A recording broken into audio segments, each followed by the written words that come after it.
Jean-Charles Colas, bonjour. Vous Bonjour. êtes le conseiller régional Vert, Europe Écologie Les Verts, et voilà des années que vous siégez au conseil régional. J'imagine que vous approuvez le gouvernement qui vient de décider de renoncer au projet de la 45, l'autoroute qui devait relier Lyon et Saint-Étienne. Alors bien évidemment, il va falloir trouver des solutions alternatives. Vous proposez quoi ? Alors d'abord, je voudrais vous dire qu'avant même d'être conseiller régional, il y a un peu plus de 20 ans, on a commencé à se battre contre la 45, bientôt 25 ans même. Et c'est vrai que c'est une grande satisfaction. Ce projet était un projet unique.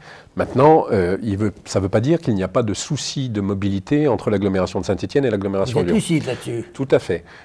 Et j'ai fait l'autoroute actuelle, la 47, pas à pied, mais quasiment à pied, c'est-à-dire m'arrêtant à chaque entrée et sortie et en prenant des photos pour voir exactement. C'est une autoroute qui est particulièrement accidentogène en termes d'accès sur l'autoroute, d'absence de bande d'arrêt d'urgence. Donc il y a un vrai travail à faire sur la requalification de la 47. Ce travail a été étudié par l'équipement de la Loire depuis de nombreuses années, puis par le département du Rhône.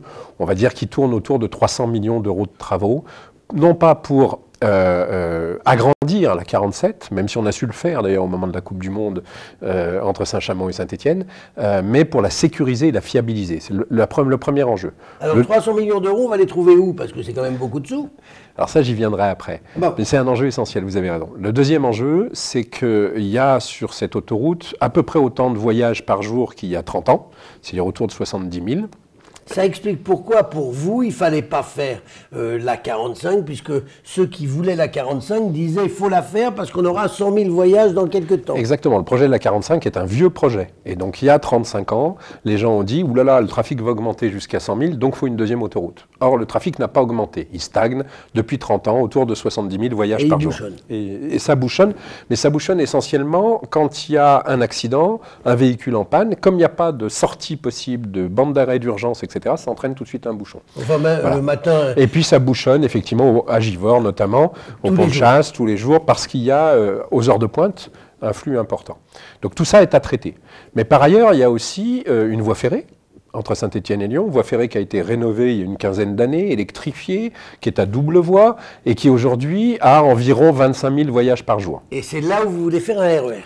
Bah oui, parce qu'en fait, il suffirait d'enlever, allez, on va dire 15 000, mais ça peut être 20 000 voyages par jour sur l'autoroute qui prendrait le RER, pour que l'autoroute A47 soit beaucoup plus fluide. Parce qu'en fait, en diminuant de 70 000 à 55 000 ou 50 000 voyages par jour l'autoroute, on fluidifierait l'autoroute. Pour qu'il y ait 25 000 passagers de plus, il faut qu'il y ait plus de trains et plus de fréquences. Donc, c'est ça votre idée du RER? Tout à fait. Aujourd'hui... Alors, ça fait combien de temps que vous êtes conseiller régional? Ça fait 15 ans. Ça fait 15 ans que vous êtes conseiller régional, dont presque 10 ans, 12 ans dans la majorité de Jean-Jacques Hérane.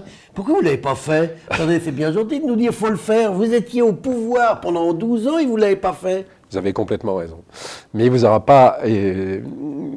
pas oublié que j'étais dans la minorité dans cette majorité. Vous étiez dans la majorité, donc on va pas rentrer dans le détail. On a obtenu des choses, mais pas tout. En 2016, il y avait encore 164 trains entre Saint-Étienne et Lyon.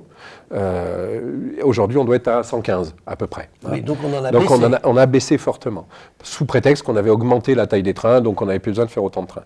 À l'époque, il y avait 7 trains par heure en heure de pointe entre Saint-Étienne et Lyon, 3 pour Pardieu, dont un direct, et 5 pour Pardieu, dont un direct, et 2 pour Perrache.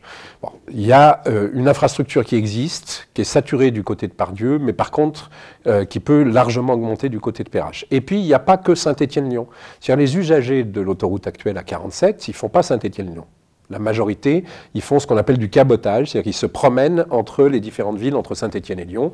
Certains vont à Lyon, certains vont ailleurs, et puis ils viennent aussi de différents endroits.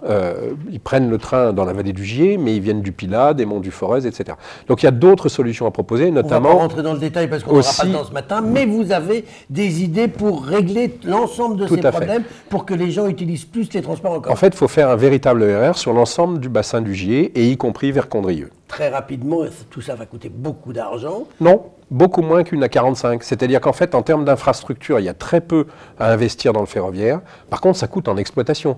Mais c'est toujours le problème de la SNCF en France, contrairement aux autres pays européens. Au lieu de diminuer les charges en diminuant le nombre de trains, il faut qu'on aille chercher plus de clients pour augmenter les recettes. Et si on fait un Et pour augmenter le déficit. Et non, parce que justement, on a un taux de rentabilité bien plus élevé. Aujourd'hui, en France, on a du train qui est effectivement peu rentable, parce qu'il y a peu de voyageurs, donc peu de recettes. Aller en Suisse, en Allemagne, en Autriche, ils ont des déficits bien moins importants parce qu'ils ont beaucoup plus de recettes. Avant de nous quitter, Jean-Charles Colas, une question qui n'a plus de rapport direct avec ces infrastructures. Les Français sont en train de grogner de façon énorme contre la hausse du prix des carburants. Est-ce que vous les comprenez ? Oui, je comprends, effectivement. Est-ce que vous allez bloquer le pays comme il le propose ? Non, parce que moi, je me bats pour proposer des alternatives à la voiture individuelle pour que justement les gens, non seulement effectivement fassent moins de mal à l'environnement et moins d'émissions de gaz à effet de serre, mais aussi gagnent de l'argent. Aujourd'hui, le transport collectif, c'est 5 à 10 fois moins cher que la voiture individuelle. Oui, mais on ne peut pas toujours prendre le transport collectif. Parce qu'il n'y en a pas assez, donc il faut le développer. Voilà, mais enfin, le métier que vous faites, allant à domicile des gens pour les piquer, enfin... Tout à fait. Mais moi, je me plains pas parce que je fais pas quand même des grandes distances pour soigner les gens, donc voilà. Mais c'est vrai que, mais en revanche, il n'est pas impossible que d'ici 1 ou 2 ans, je puisse utiliser un vélo à assistance électrique ou un véhicule moins consommateur. Eh bien, on verra ça dans 1 ou 2 ans. Jean-Charles Colas, je vous remercie. Merci à vous.